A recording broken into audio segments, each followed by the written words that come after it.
My name's Alex. I'm from Boston. Woo.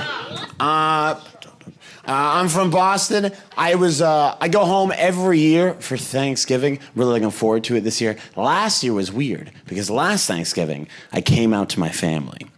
I'm not gay. I just thought it would be hilarious. I have an uncle who doesn't like gay people, and because of that, I've actually come out of the closet on Thanksgiving every Thanksgiving for the last 4 years. And they say that coming out is like the hardest thing that a young person can do, and it is, but it gets easier every single year. Here's how I do it. I stand up with a glass of water and a knife, like I'm giving a toast at a wedding. And I go, "Excuse me, everyone. I have an announcement to make." And then my uncle goes, "Oh, for Christ's sake, again!" And I release the doves.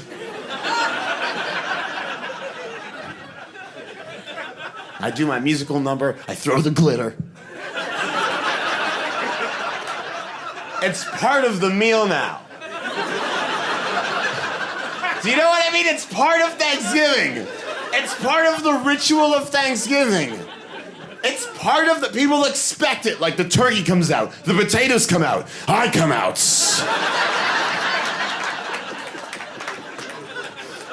And I thought about not doing it this year because my grandfather came to Thanksgiving for the first time in a decade, and no one has told him about my little joke because he's 88 and he doesn't do surprises. Do you know how some older folks just do not do surprises? Like, my grandfather hates surprises. It's not even like an old person thing. He's always had surprises. And it goes back to, like, the first time he was surprised. He was 16, and he was asleep on this boat in Pearl Harbor. And since then...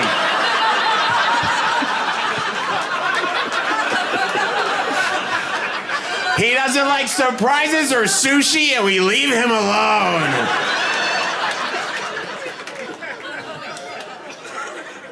And I thought about not doing it, but as soon as it was announced on the family WhatsApp that he was coming, all of my cousins texted like, "Are you gonna do it this year?" And I'm like, "You bet your butt I'm gonna do it this year." And my brother was like, "Backup dancers?" I was like, "Not this year. Just me." If you want to know how it went down, here's how it went down. We're all sat around the table. It's me, my family, my grandfather, and my best friend from college, Michael. He had nowhere to go this year for Thanksgiving, so I invited him. And as I stand up with a glass of water and the knife, I realize he has no idea what's about to happen. And the look on his face is pure confusion. But I'm on a mission, so I'm like, "Excuse me, everyone. Excuse me, everyone." My uncle's head drops. "Excuse me, everyone. I have an announcement. Michael and I have an announcement to make."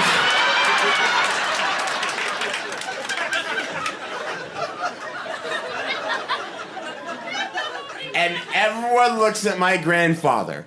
Everyone, except for Michael, who's excused himself to make a phone call real quick.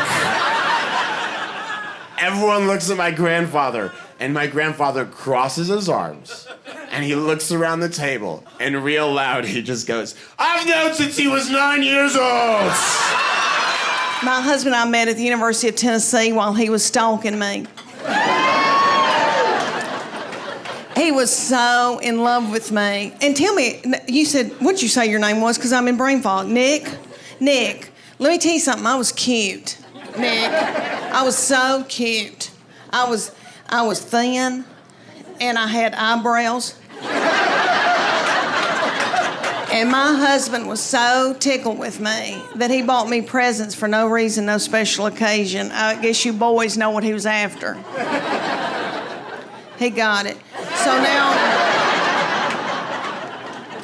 and that was sinful.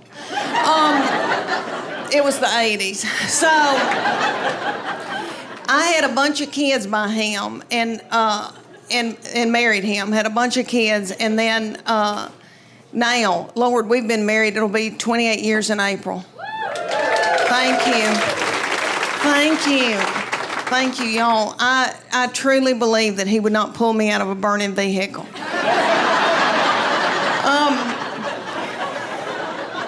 I've had a big week. I've been in Portland, Oregon this week. Yeah, and they're so weird. And the little guy that introduced me did not identify as human. And so he had to introduce me as a wife and mother, and that was hard. But anyway, I've been in Portland, and then I was in Tampa last night. I know, and they were darling. And then I go to Orlando tomorrow night, and then I go home. But anyway, I hope that I can remember what I'm saying, because I've been going and working a lot, and I am in full menopause. I do a podcast called Sweaty and Pissed. Thank you.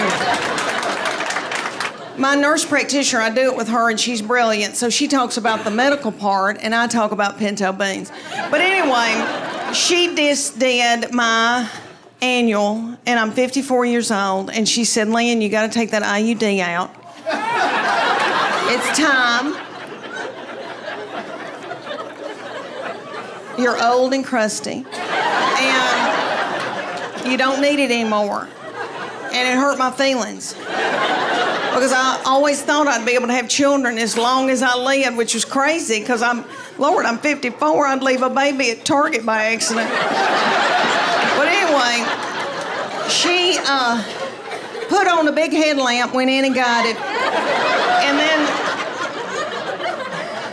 let me borrow it later for a hike. But let me tell y'all, my husband never had a vasectomy, and he said, I'm not going to get one, Leanne, because what if something happens to you? I know, and I need to marry a young woman, and she wants children. And I said, bless her heart. I'll pray for her.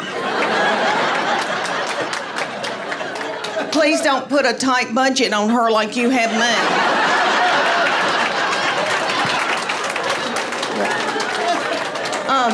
Okay.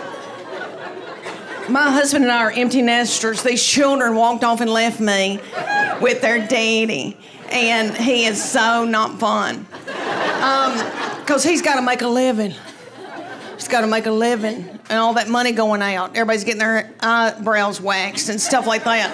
So, and you know, kids walk out of a room, they don't turn the lights out when they leave, and that makes a man a butthole. But it's just me and him, and we've got 2 beagles that we are in love with, and we just sit and kiss them in the mouth, and because we miss these kids so bad, and we let them sleep in the bed with us, these dogs, and they're nasty.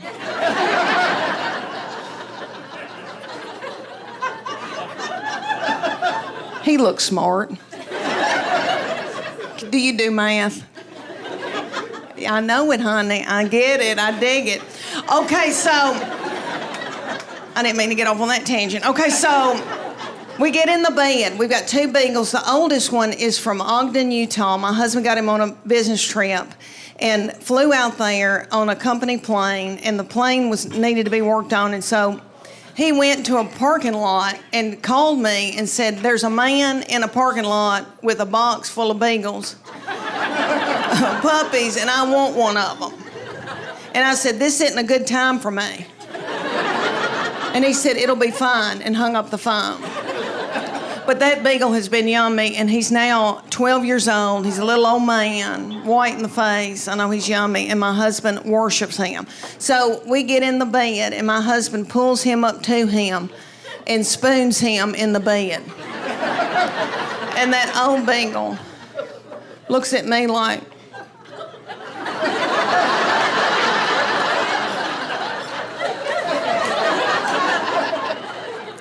I don't want him. I want you. And I say, hold on. And when my husband drifts off to sleep, then that old beagle scooches over and gets in the crook of my legs. All right, and he's a hot, hairy beagle. I'm in full menopause. So menopause, for y'all that are not haven't gone through it yet, you feel like you're being microwaved from within. And it comes out the top of your head. And it's really bad at night. It's covers off, covers on, covers off, covers on. It makes you bitter. Okay, so anyway, he scooches over and gets in the crook of my leg. So I end up on a king-size bed, about this much room. Then the little beagle, who's a pocket beagle named Gigi, who is yummy, she gets in the bed, turns around several times, backs her little butthole up against my face. And I don't care because I love her. And I just want to sleep, and it's not going to happen. Because when you're in menopause, you don't sleep. And I don't want to get hooked on dope. So I take melatonin, passion flower, GABA, L-theanine, Valerian root, and pray to the dear Lord that I can fall asleep. And just when I get in a deep REM, my husband, about 2 o'clock in the morning, I don't know what happens, but he jostles awake, reaches over, and grabs one of my breasts.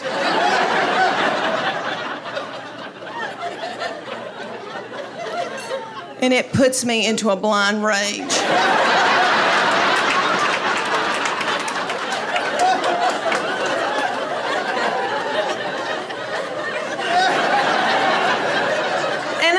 You boys need that. And that's the way God made y'all. And when I get to heaven, I'm gonna ask him about it. That's how y'all show love. But I say to my husband, I know you want to do it, and I'll do it. I'll do it. But can we do it before 10 o'clock? When I know my name, and I know your name. But I waller in the bed all night. I waller. Do y'all know anybody from Tennessee? Do I need an interpreter? Oh, okay. We say words like waller. We waller dogs and waller babies, and I'm wallering in the bed all night. And then I get up the next morning, and I think, oh, I'm going to clean out a closet.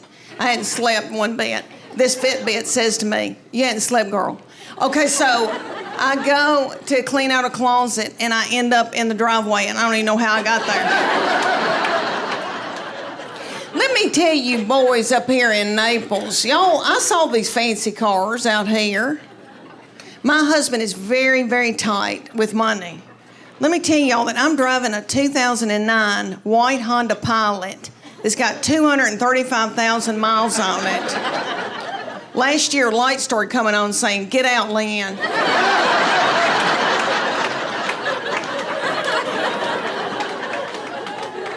My husband drives a Tahoe, and the T and A is gone.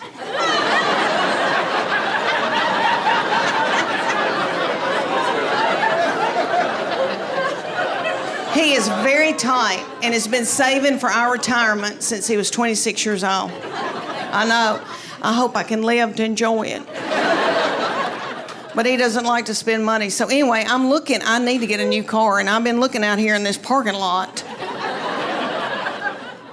If God forbid something happened to him, I'd go on Weight Watchers and come down here.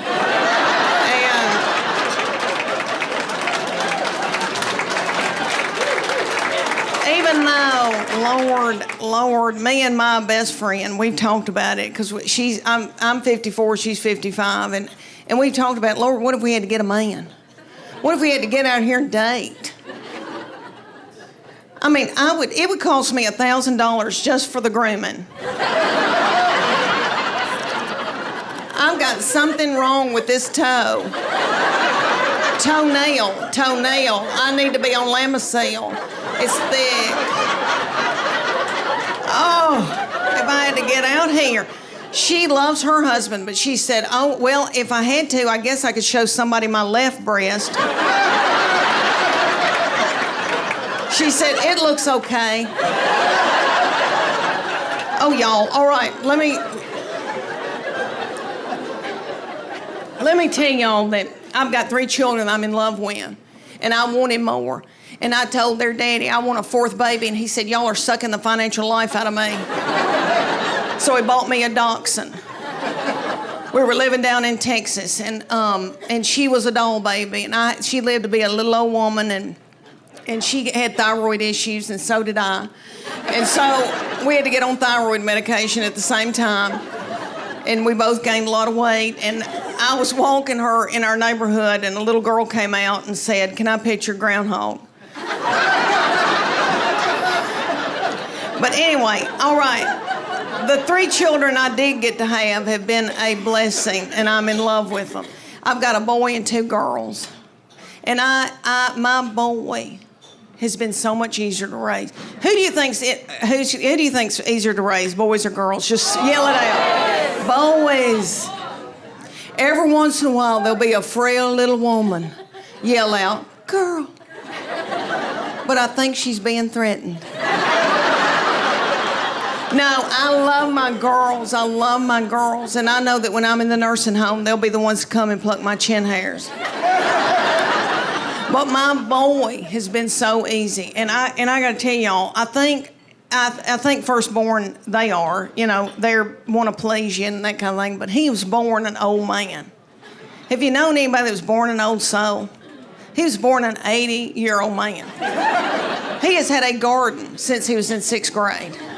He cans his own food. I know. Yummy. I know. Woodworks. Makes his own spoons. I know. He wanted to learn how to play the banjo and the mountain dulcimer and the mandolin when he was in middle school with khaki breeches on. Okay, that angel from heaven. So we call him our little Billy Graham. He's been very spiritually mature. I did not do it. My husband didn't do it. We're full of sin. But we've been washing the blood. But anyway, so my boy has loved gospel bluegrass. His favorite artist is Dr. Ralph Stanley. Little Dr. Ralph Stanley's no longer with us, but he lived to be in his 90s, and he was the godfather of Mountain Soul. And he came to Knoxville to the Bijou Theater, and I took my boy, he was about 15, and little Dr. Ralph, they propped him up on stage. Had a little cowboy hat propped up on his head. Almost threw my panties at him. Because that's what you do at Tom Jones. But anyway, I was sitting there listening to Dr. Ralph sing a song about a robin laid an egg on Daddy's grave. And I thought, how many teenagers are listening to this? I thought, wouldn't it be funny if I had to yell at my boy, turn that bluegrass down. If I hear "I Saw the Light" one more time. When you debate your life, when you go back and forth in your life, you don't know if you're gonna live or die. You realize a lot of things. Great things that happen in your life and terrible things that happen in your life. And one thing that stood out to me is my parents never told me they loved me till I was 29 years old. And it really messed with me in the hospital, right? So before I get into that story, I gotta tell you about my parents. If you haven't seen my last special, my dad is black, born and raised in Louisiana, has a PhD in nuclear physics, and served our country in the Army, people. Right.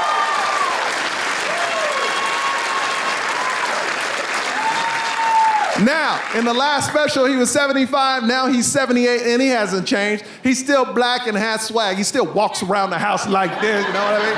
And he's always laughing like, yeah. And always pointing at random shit that's not there. Just like, Now, my mom, she was born and raised in Korea, South Side.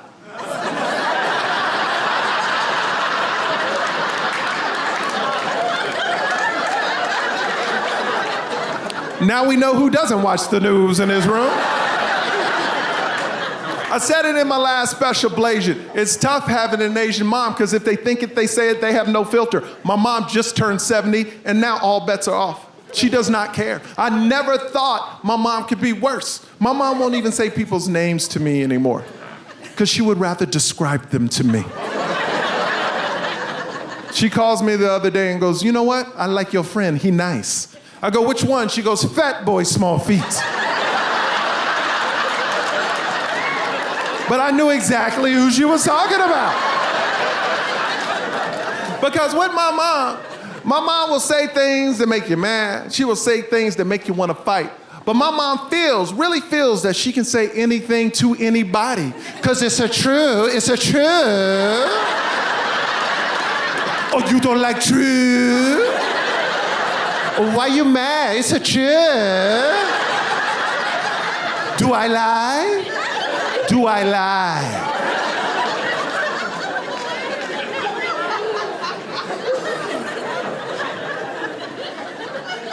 My mom got in a fight with my wife.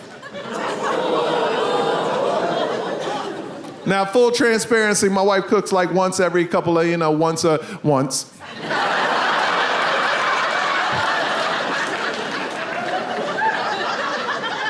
So my mom walks into our new house and goes, "Oh, what a beautiful kitchen for no cooking."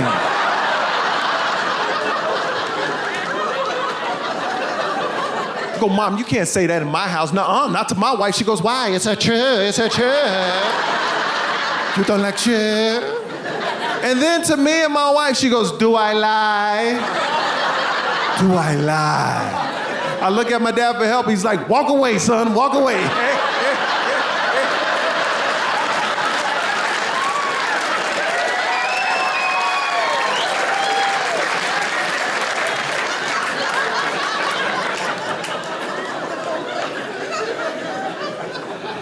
My wife, she's white. Whoa, it got quiet, okay. But my wife is just not white. She white.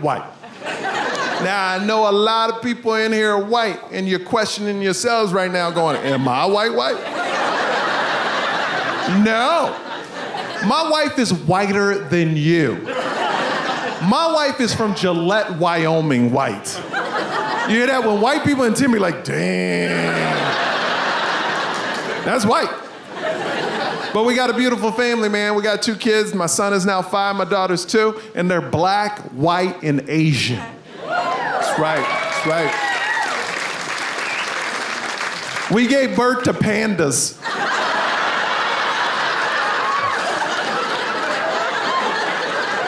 We call them Ling Ling and Sing Sing.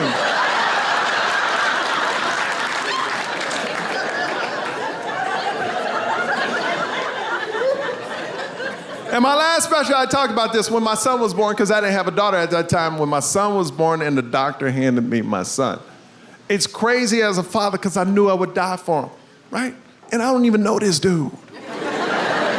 He could be a terrible human being, but I would die for him, But when they handed me my daughter, oh, it was different.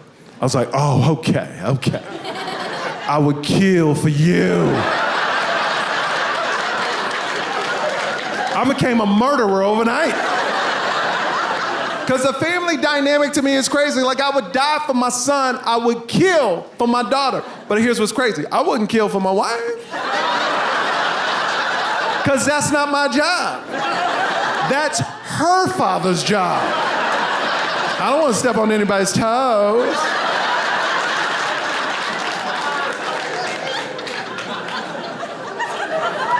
Because I love both of my kids the same. But the love is in different directions. My son, I want him to be able to take care of himself, be strong. But I know for the rest of my life, I'm going to protect my daughter. 100%. And what's the biggest threat to women? Men. Look at that. Men. So now I hate all men. I became a lesbian activist overnight. / murderer. I'm Ellen DeGeneres with a gun.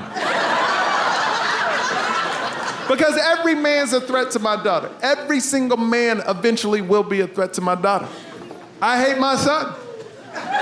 Sometimes I hate my son. Why? Because he's a threat to my daughter. We all have baby cams and watching my kids play. My daughter's playing with her little toy. My son walks over and grabs the toy from her. I get so angry, but then my daughter grabs it back and I'm like, yeah, that's my baby girl. Right? Don't take no man's crap. But then my son looks around to see if anybody's watching. Starts backing up where she is, and he hits her with his butt. And she falls to the ground and starts crying. I get so angry inside. I'm so mad. I want to fuck this little dude up, right? But I can't. He's only 5 and it's not a fair fight. It's not a fair fight. All I can do is scream and like, hey, you better stop that. And he runs off. But my daughter could hit my son with a brick in the face. I'd be like, hey, girl, good job, good job. Because a daughter makes you a better man, 100%, 100%. It makes you more empathetic, you care about people, you get sensitive. I cry all the time now. All the time. I don't even know why. My wife looks at me in disgust I cry so much. She's like, why are you crying? I'm like, I don't know. I've never seen my dad cry once, but I cry all the time. And then it hit me. Every generation of father gets softer and softer and softer. It means things are getting easier. My black grandfather was born in 1902 in America. Went through injustices you couldn't even imagine. My dad went through segregation, still got a PhD in nuclear physics, and had to march just to drink out of the same water fountains as everybody else. That's right.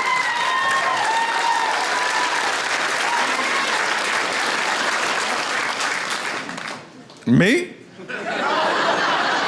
I would never drink out of a fountain. That shit's disgusting.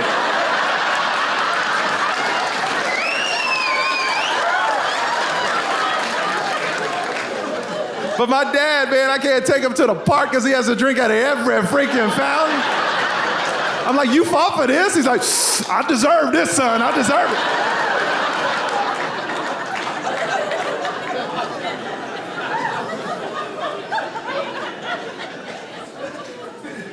Tell you, man. I'm going on 6 years of marriage, man. My parents, though, they just celebrated 48 years of marriage. That's something to clap about. So I asked my dad, I said, hey man, you've been married 48 years. How'd you do it? How do you stay married that long? My dad looks at me and goes, that's simple, son. Never say the first or second thing that pops into your head.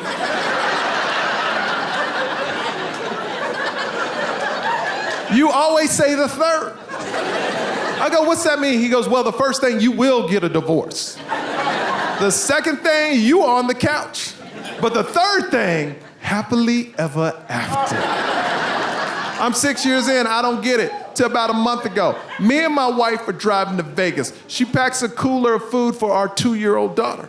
We get to Vegas. My wife opens up the cooler and goes, oh my God, the food all melted. I look in the cooler and notice she didn't put any ice in it.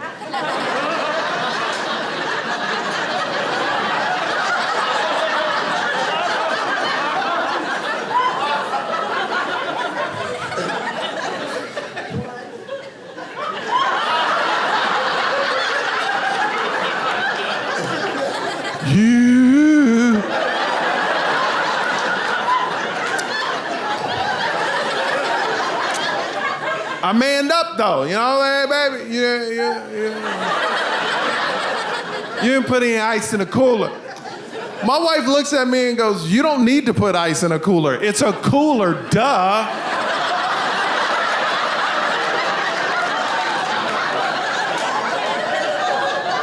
Now the first thing I thought was, that's the dumbest shit I ever heard in my life. But I didn't say the first thing, I didn't say the second thing, I said the third thing. I said, baby, I can't believe this cooler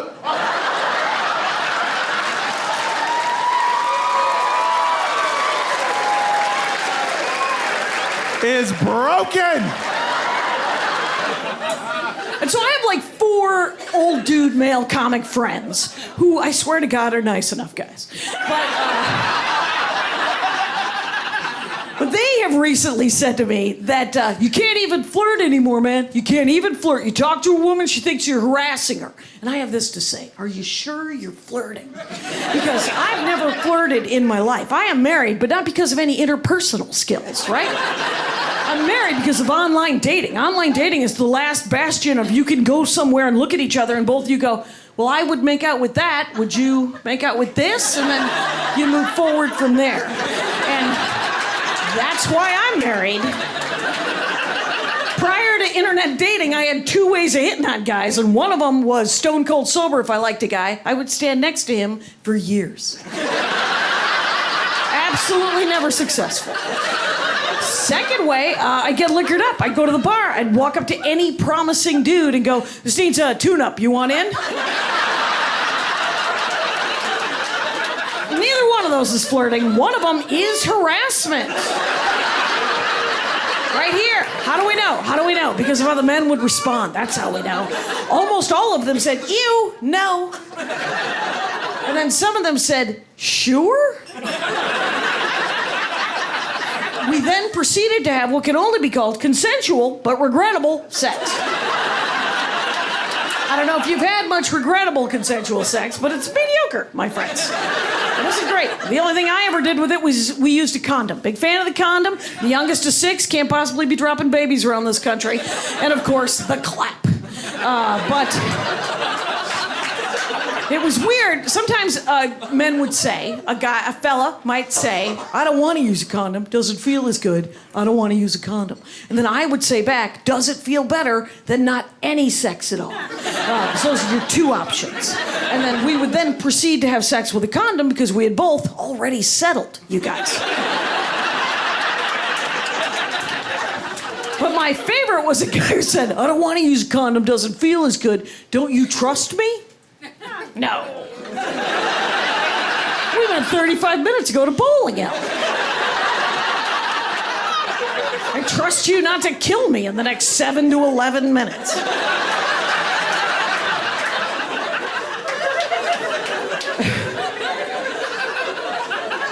And then I looked up the definition of flirting. Flirting is harassment. That's the definition. It's either successful harassment or unsuccessful harassment. The best definition of flirting I read was this one: an interaction with another person wherein you make the other person feel good about themselves. Ooh. Who's doing that? And then I realized who's doing that, and it's my dad. My father is an aluminum siding salesman. Though vinyl is final, steel is for real. Still selling Elliott Kashian, Milwaukee, windows, doors, anything you need, roofing. But I recently found out that he hit on one of my best friends, Maria Bamford, at my wedding. Now, in his defense, at my wedding, Maria Bamford was a tiny 35-year-old blonde woman, which is his favorite kind of person. But she told me this, and I was like, "I'm so sorry." And she said, "Don't be sorry. He didn't touch me. He didn't even say anything weird. I just got the impression that he thought I was pretty." I was like, "That's that crazy definition of flirting. How did he do it?" She goes, "I have no idea." So, the last time I was home, I had dinner with my dad, and then I had breakfast with my dad. And at breakfast, I said, "You hit on Maria Bamford using some weird skill. What was it?" He was like, "It's a sales technique, Jackie. It's called the post-close warm-up. I've been trying to teach all you kids how to do it since you were born." Is anyone listening to me? He said, "I hit on the waitress. We went out to dinner last night. We hit on the waitress last night using the post-close warm-up. You were there." And I was like, "I remember you hitting on the waitress, Dad. I also remember it not being successful." And he goes, "It's not always going to be successful. It's a waitress. That is a hostage situation. She keeps going away. You can't build any kind of momentum, but you got to practice on someone." By the way, going to dinner with your 84-year-old father in Milwaukee, we're talking Outback, 4:30. Okay.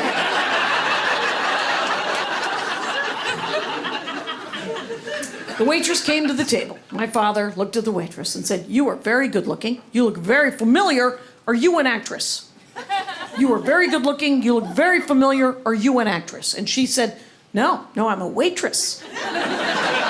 "What would you like to drink?"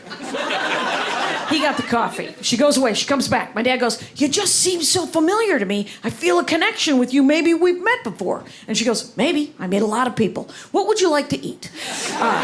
He got the steak. She goes away. She comes back at the end of the meal. My father goes, "Well, it's been very nice meeting you. I hope I see you around again." And she goes, "Maybe. Here's the bill." Now, there are 3 beats to this thing. The first beat you say in a non-threatening general way, "Well played. Nice work." Second beat, you say, I feel a connection with you. I'm kind of sorry we've never met before. Third beat, my dad's like, very important. Third beat, you gotta let it go. Gotta let it go. You give it a shot. You say, well, it's been very nice meeting you. I hope I see you around again. If she's interested, she will talk more to you. You will start another round, and eventually you will sell that woman windows.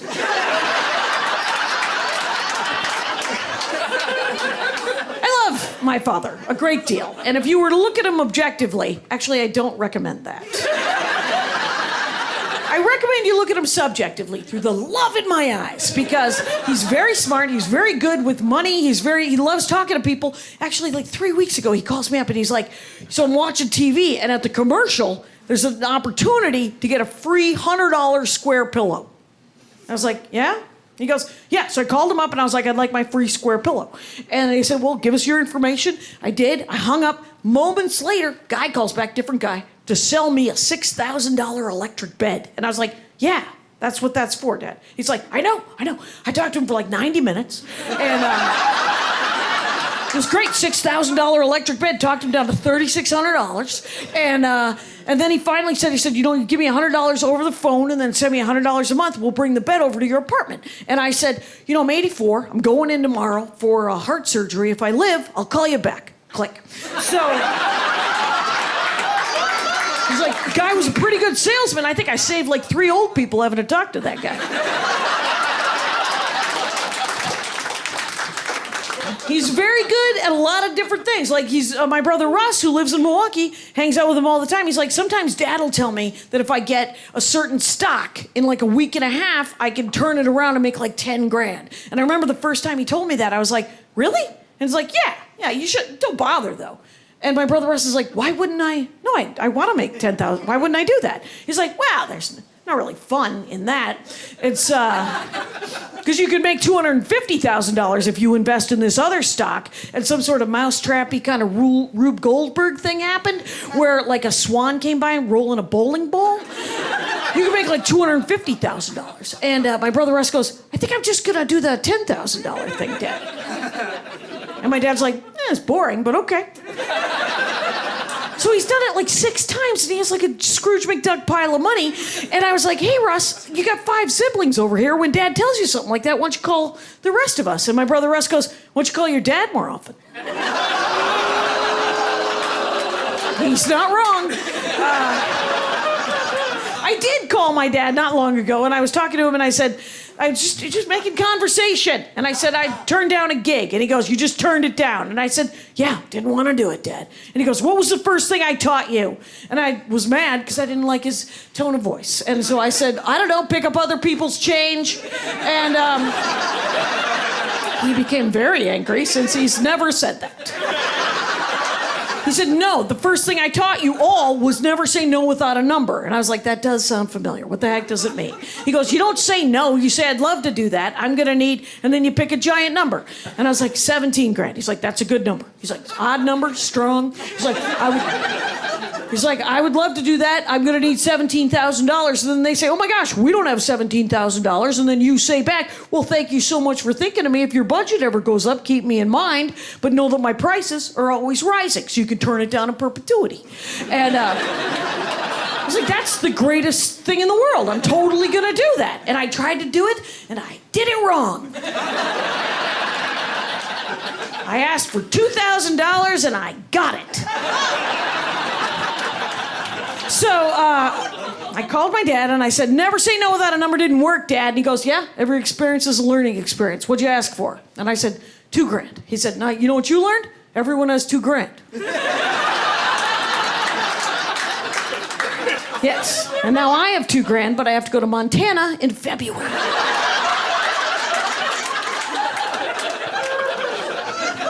My dad is very much an old school capitalist, right? He thinks that there are tools on the table. You either use them or they get used against you. Actually, in his case, there's a third option. He is bored and he uses them on your behalf. It is a lot like trying to iron something poorly in front of your mother, and then she takes the iron and does it for you. That's what happened. My dad lives in what he calls an old people apartment building, and I was like, Dad, you're 84. What's old to you? And he goes, dead. Dead is old. Any day of the week, you can get a free DVD player in this building. And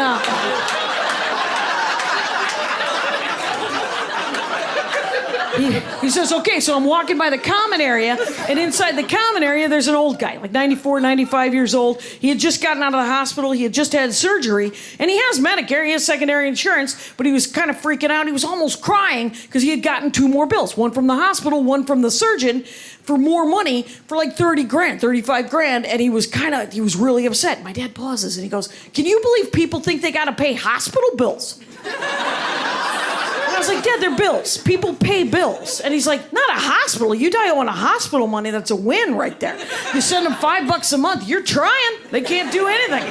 Can't put a lien on anything or garnish your wages. And if that hospital gets any kind of federal funding, they have to do a certain amount of sliding fee scale billing. They don't want to give you the paperwork, but eventually, I'm like, pardon me, Mr. Incredible, while I take notes and tell several hundred people in Minnesota.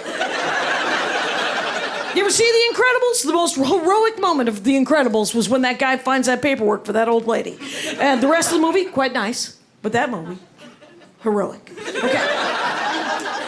My dad says, I can't handle it. So I go in and I tell the guy, I'm like, get the bills, get your checkbook, we'll come into my apartment, we'll take care of this. So they go back into my dad's apartment, and then my dad gets to call the hospital billing. Fun! It's his favorite thing. So he calls the hospital billing, and he's talking to this woman. He's like, I'm talking to this woman, and I was like, so my buddy owes you $17,000. I'm sitting next to him. You're never gonna see this money. And the hospital billing lady's like, but he was in the hospital. And my dad's like, you've already been paid twice. Medicare, secondary insurance, you're triple dipping. I'm sitting right next to him. He's not going to make it. He's barely sitting up. He was in the hospital just a minute ago. Did you know that? The woman goes, he's not going to make it? Well, could he give us like $600 over the phone with a routing number and then we'll write it off? And my dad's like, yeah, we could totally do that. So they give him a routing number and they hang up. And my dad goes, now we're going to go talk to the surgeon. He's right here in Milwaukee. I'll drive. Lincoln Town Car, 99. They get into the car at around 4:30 in the afternoon on a Thursday. They drive to the surgeon's office.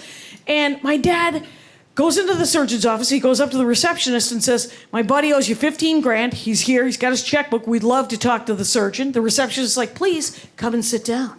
So it's 4 to 5 on a Thursday. And my dad is like, starts in with the surgeon. He's like, yeah, you're never going to see this money. Look at this guy. He can barely sit up. He just had surgery. And the surgeon's like, but I did the surgery. He's like, you're triple dipping. You're never going to see this money. Surgeon lasted almost an hour 15. Finally said, give me $200, get the heck out of my office. So they write the check, and they're driving home, and my dad goes, so we're driving home, and I say to the old guy, let's stop at McDonald's and get a senior coffee. You could buy me a senior coffee. Get this, guy would not buy me a senior coffee. 59-cent senior coffee, guy wouldn't do it. And I was like, Dad, why would that guy want to spend another heartbeat with you? You just spent 5 hours telling anyone who would listen that he was a dead person. He's like, yeah, but I just saved him like 30 grand. And I was like, did you do it for the coffee? And he's like, yeah. I don't need to get paid a lot. I just need something. Anyway. My father he's a good guy. When I had breakfast with him, he said, you know, your Uncle Johnny's son Jimmy has the dream job. And I was like, yeah? You know, I'm on TV sometimes, Dad. What's the dream job? And he goes, he drives a cement truck. I was like, wait, that's the dream job? And he goes, yeah, you know the truck that spins? He gets to drive that truck. I was like, yeah, that's the dream job? He said, yeah, he gets to drive up into buildings and pour cement. I'm like, wait, driving a cement truck is the dream job? And my dad goes, it's the truck that spins, Jackie. So inside of my very sophisticated 84-year-old father is a toddler who would desperately like to drive a concrete mixer. I have been corrected. I sold other stuff besides Jif. I sold Duncan Hines cake mixes. Yeah. Nobody's impressed. We had the #1 cake mix, okay? We had the #1 brand of cake mix. Yeah. We had the #3 frosting, and that was embarrassing. And we did some market research, and we found out people were baking Duncan Hines cake mixes and frosting them with Betty Crocker frosting, which it's not funny, sir. That's like saying, hey, I want to marry you, but I'm going to have kids with your brother.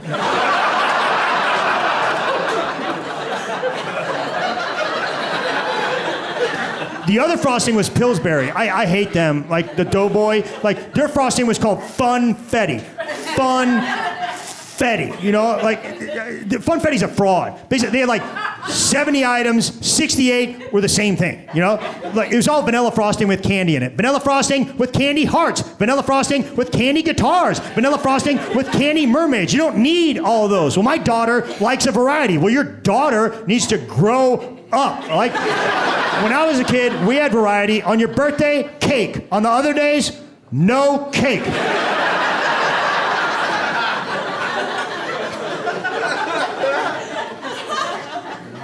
I sold Crisco shortening. You know, that was a good product. We had a hard time coming up with like a health message there. The best we could do is at least we're not lard. You know? But we introduced the greatest thing ever to happen in the shortening and oil category, Crisco sticks. It was a big deal. It was a very big deal. Basically, we took shortening and we put it in the form of a stick of butter. We wrapped it in foil. We put tablespoon markings on it so you could cut it instead of getting a measuring cup all greasy. And people were like, Greg, with all that extra packaging, it probably costs way more per ounce. I was like, way more. Let's be honest, though, you're eating shortening, okay? You do not have a lot of time left on this earth. Like, spend your money. Bake a cake and put cigarettes in it instead of candles. It doesn't matter.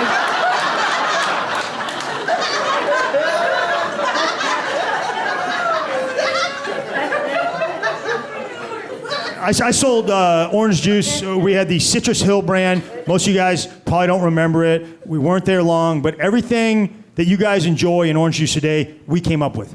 Back in the day, there was a cardboard carton of orange juice, and to pour it, you had to unfold the top, and it got all soggy and gross, you know, and then somebody put a screw-off spout on the side.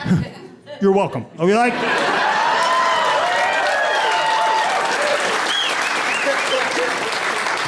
Yeah. So next time you're enjoying a glass of Minute Maid or Tropicana, you know, pour a little out to show respect for the OG. Like,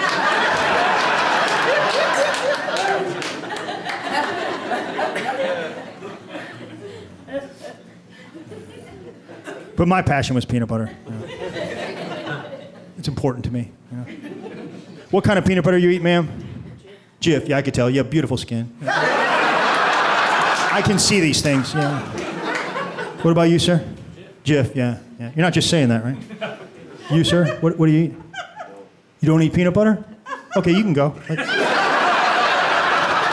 We don't need you here, sir. You just don't like it? Yeah. About you, sir? Jif? Yeah. Anybody eat Skippy? You can tell me. You eat Skippy, ma'am? You eat Skippy. Stop. Hey, you don't. You eat Skippy? And you like the taste of it? Ma'am, you have COVID. It affects your taste buds, ma'am. You have the Skippy variant, and you better get that checked out, ma'am.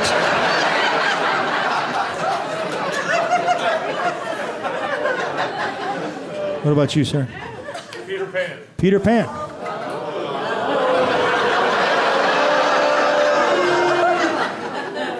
I don't like you, sir. I respect your confidence. You know? Well, at least you eat peanut butter.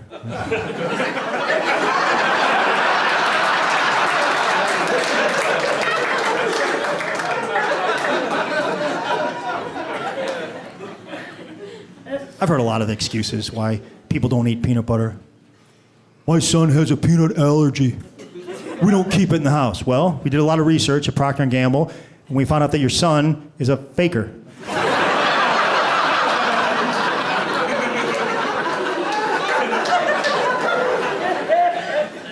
I like almond butter. Do you? I mean, you're a hippie. That's fine, hippie. Go ahead and eat your almond butter or smoke it, whatever you do with it. I don't know how you buy it, because from what I understand, the grocery stores require shoes, hippie. You didn't buy it, did you? You got it from one of your hippie friends at a Fish concert. They pulled it out of their hobo bag. It was in a bottle that used to have patchouli in it. You know, probably traded it to him from some skirt that you made out of lawn clippings, hippie. Fine, hippie's got to eat, you know, but... I've heard this, I prefer Nutella. You're eating a chocolate sandwich, okay? Just put a Hershey bar in between two pieces of bread. You can prefer it, but don't you dare call it lunch, okay? By the way, check your blood sugar. You're about 2 of those sandwiches away from a permanent ride on the Type 2 peanut goo choo-choo.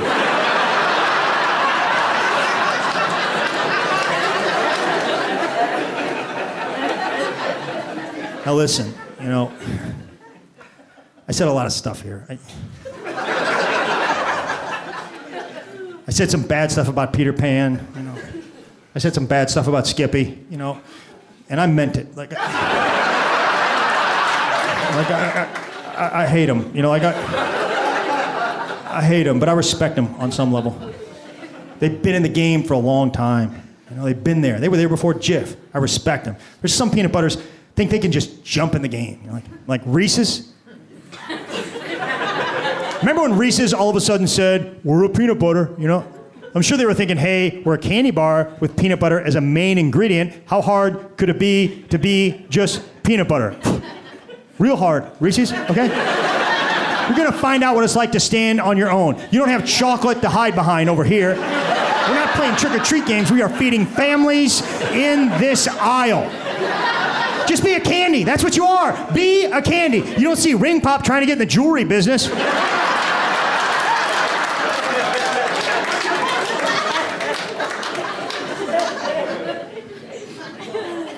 I love Jif, you know? I love peanut butter. There's only one product that I cared about almost as much, and that's Pringles.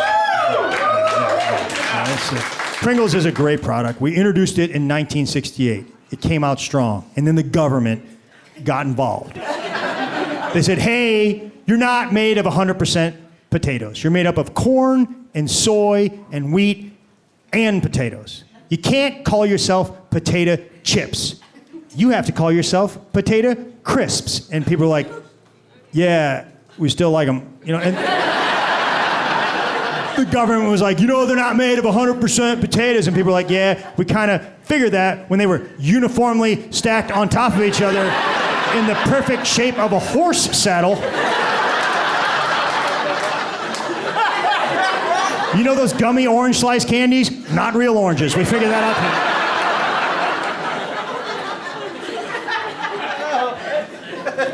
Pringles are great for a couple of reasons. Number one, we protect our product. You ever go on a picnic with a bag of chips? One banana rubs up against it, you got potato dust. At Pringles, we built a cardboard fortress around our chips. Number two, efficient use of space. I'll say it again, efficient use of space. You ever open a can of Pringles? Wall to wall, floor to ceiling, chip, chip, chip, chip, chip. You ever open a bag of Lay's? Air! You just bought air! That stuff does not belong in the snack aisle. It belongs in the balloon aisle, because that's what you bought. A blown-up balloon with 4 chips in the bottom of it. My mom and dad are obviously very excited about having a grandkid. I believe my mom's exact words were, "This makes up for a lot." I believe I got that right. My father is elated. My dad was over the other day, and my son ran headfirst into the coffee table, and he got this gash above his eyebrow, and it was bleeding. And it wasn't that bad. We still have custody. But my dad started crying, and I'm like, Dad, he's a baby. You know how this works. Kids get hurt. They bounce back. That's part of growing up. You know this. And my dad's like, Hurry, you don't understand, okay? As grandparents, our grandkids are more important than our actual kids. Now, it does not surprise me that he believes this. There have been some clues. He tells my son he loves him every single day. You know the first time my father told me he loved me? 2012. And that's because he was having a heart procedure. And as they were wheeling him away, I guess he wanted to get one in just in case. I love you, Hurry. Dad, don't say it, Dad. I was fine with your steadfast indifference. Thank you for tolerating me, Father. When I was younger, I thought the key to confidence was having a catchphrase. I thought that was very important. Yeah. Couple of catchphrase fans in. Yeah, I think having a catchphrase is important. And I used to watch American movies, and I loved all of those sort of like big catchphrases and cool stuff they said, like, "Hey, I'm talking here," or "You walk into me," like stuff like that. I loved that sort of catchphrase. I loved that, and I wanted to have my own one. The one I really wanted to use the most was "Keep the change." Ooh, that is fancy. Keep the change. Normally, someone go in, take too much money, put it down, keep the change. Buy yourself something nice. Now, at the age of 12, I didn't have either the charisma or the money to pull that off. So I went into a sweet shop with £1, bought 99p's worth of sweet, and then said, "Keep the change." And the cashier laughed at me because she thought I was telling a joke. And I panicked, and I didn't want to seem like I hadn't fully intended to tell a joke, so I laughed to be like, yeah, I meant that. And I think that explains why I'm here today. Not even the best thing that happened in that shop, by the way. The best thing, a gentleman, and I use that word correctly, a gentleman walked in and asked to buy a Freddo the Frog. They full named the chocolate bar. Like maybe it's the first time they've ever bought chocolate and they've gone, gonna have to full name this. Show some respect to this chocolate. It's like, what are they gonna get next? A Toffee Crispian. Do you have a favourite chocolate bar? Whisper. Whisper, yeah. Or its full name? Whisper the Frog. Now, the thing is, you can't do Keep the Change anymore. You can't do Keep the Change anymore because everything's on contactless. And you remember the days of minimum spend, by the way? Remember, glorious days. They're gone now. Minimum spend, if you don't know, was when you would go into a shop, you'd get everything that you want to buy, you put it down on the counter, and you'd say, "Just these things, please." And the cashier would say, "No. You buy more of my stuff." That can't be legal. Now, I used to hate it until I realised minimum spend's free money. Not technically, yeah, you look shocked there. What? Yeah, my bank were the same. It's not free money. It's free from judgment. You can buy whatever you want and just be like, "Oh, I'm just getting over minimum spend." That's how I got into fermented herring. I love vaping now because of minimum spend. Absolutely, it's good for you. Do you know that? Yeah, if you smoked before, I didn't, but I love vaping. I love vaping. Also, minimum spend's how I found out about Kinder Eggs. Sorry, Kinder Eggleton's the frog. Now, Kinder Eggs, I didn't have them when I was younger. My grandparents wouldn't let me have them. I thought it was pronounced Kinder Eggs. And so I was like, yeah, damn straight, we'll get some Kinder Eggs on the go. They've always been so mean to me. And so when the shopkeeper was like, "Well, do you want a Kinder Egg? Gets it over minimum spend." I was like, "What is it?" And they said, "Oh, it's a chocolate egg." Great. Paid my money, walked out the shop, took off the foil, popped it in one. That's not how you eat a Kinder Egg. A nurse told me. Now, when a nurse has told you you're eating chocolate wrong, you have taken the road way less travelled by. I'll use their words. They said, what's happened is, inside the Kinder Egg is a surprise toy. That has got itself lodged inside you, making you a kind of Kinder Egg. But the real Kinder Surprise is that it's lodged itself exactly halfway between your mouth and your butt. And it's your choice which way the surgeon goes in. And I said, "What?" And they said, "Yeah, in a slightly surprising turn of events, we're giving you, the patient, the decision which way to go in." And I said, "Well, hang on, you said halfway. Well, why can't you just go in through here?" And they said, "Because your abdominal muscles are far too strong." Their words. They're the medical professional. I'm not going to argue with them. They said, "Oh, do you want to meet the surgeons, maybe? That will help you make up your mind." There's two surgeons, both alike in dignity. Well, one's got a bit more dignity.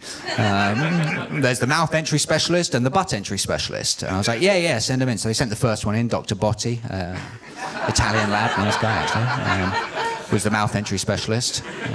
Actually, it was their twin, Dr. Botti, as well, was the butt entry specialist. So parents proud of them both, even though they went in very different directions.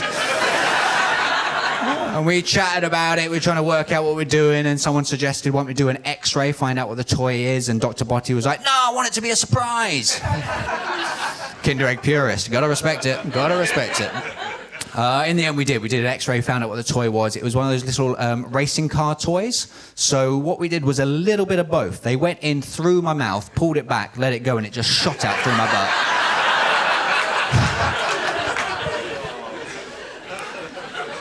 The confidence to do that routine in this room. I started that routine knowing the end. Extremely confident of me. I think my nan dad is responsible for that confidence. I'll tell you about my nan parents. My nan and my nan dad, very important to me. But my nan dad especially. My nan dad was a storyteller. My nan dad was from a different era. I mean, that's how nan parents work.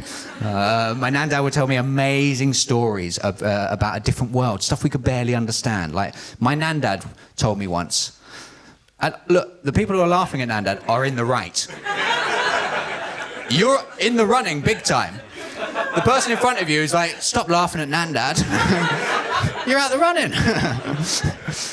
My nan dad told me amazing stories, stuff we barely comprehend. So he told me this story once about someone who claimed to have finished a lip balm. Like, mind-blowing. The world used to be such a different place back then. He said to me, fire is more scared of you than you are of it. That's surprising, isn't it? What's more surprising? That's a weird name for a dog. That is a weird name for a dog. Timid little dog. He gave me poker. That was what he thought was the key to confidence. Because he said poker is a game of skill, and it's a game of bluffing, but it's about confidence, being confident in the moves that you're making. And so he said to me, biggest tip I can give you, always have a canary with you. Yeah, because everybody else at the table thinks there might be a gas leak. Yeah, you get in their heads early on, it unsettles them. I've never looked at the world with the amount of wonder that he's looked at a van being driven by a woman. Not like, it wasn't in a bad way, he just said he couldn't fathom it. Like, wow, what's happening to the world? I couldn't believe it. My favourite story of my nan dad's is that he put a Robert Dias out of business. That's big, that's a big claim, isn't it? A Robert Dias. Some of you don't know what a Robert Dias is, so I'll quick you up to speed. A Robert Dias is a shop that sells everything you half remember from a dream. Absolutely wild shop. There's chaos in there. Like, every product's got like a promotional video screaming at you. Every single product has two completely unrelated uses within the same product. It's like it's a calculator and a coat rack. What? What, so I do some math on the way out the door? I don't understand. It's a coat and a coat rack. That one's good. That one is good. Coat and a coat rack. Now, what my nan dad did to put them out of business is he severely adjusted their expectation of future sales of one of these joke products. I'll explain the product using how they sold it. When was the last time you cleaned your ceiling? I don't know, if you're like me, a couple of weeks. Yeah, it's tougher to clean your ceiling more than every couple of weeks because you've got to get out the step ladder coat rack and the chamois. And that's difficult to do more than every couple of weeks. And so this product solved that. It's called the Freddie Brewster Mop Top. And it's a hat. That went round there. That's where hats go. And then there's a splint that went down your back, keeps you level. And then two electrical pads just come out and stimulate your abs, get them tight. Unrelated task within the same product. And then on the top was a mop, which you extended up to the height of the ceiling. You get it up there, and then you just...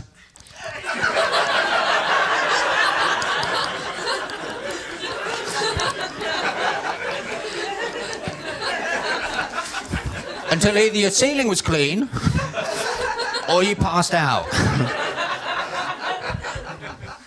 I did that for longer than I intended to. Now, my nan dad knew how rumours worked, okay? So he started spreading rumours about town that we had the dirtiest ceilings in Christendom. Now, Robert Dias is no mug, is he? He's a mug that's also a USB charger.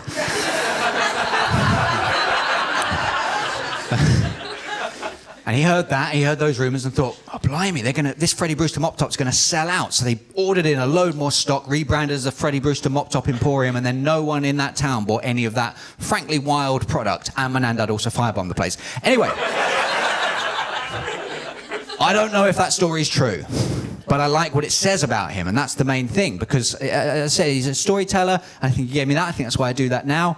But he also gave me confidence, and I don't want this to be a sad story. I don't want it to be a sad thing, but like I have to tell you that he did pass away around the turn of the millennium. We were actually out in Miami at the time, celebrate the launch of that second album. It was on South Beach, just feeling the heat just a little bit too much. Horrible way to go. I remember being there at his funeral. You know, we were all there, black suits with the black Ray-Bans on. And I was just thinking about all the times where it was just the two of us. Look, it's like I told you. It was a wonderful time for all of us to get together and just honor my nandad. One little thigh clap at the front. Yeah, you're putting in a shift, you're putting in a shift. It's a lot of work to get to that punchline. Got to call him Nandad for the entire time, lose half the audience who are like, what the fuck's wrong with this guy? Why does he keep saying Nandad? And furthermore, what's wrong with the person laughing about it?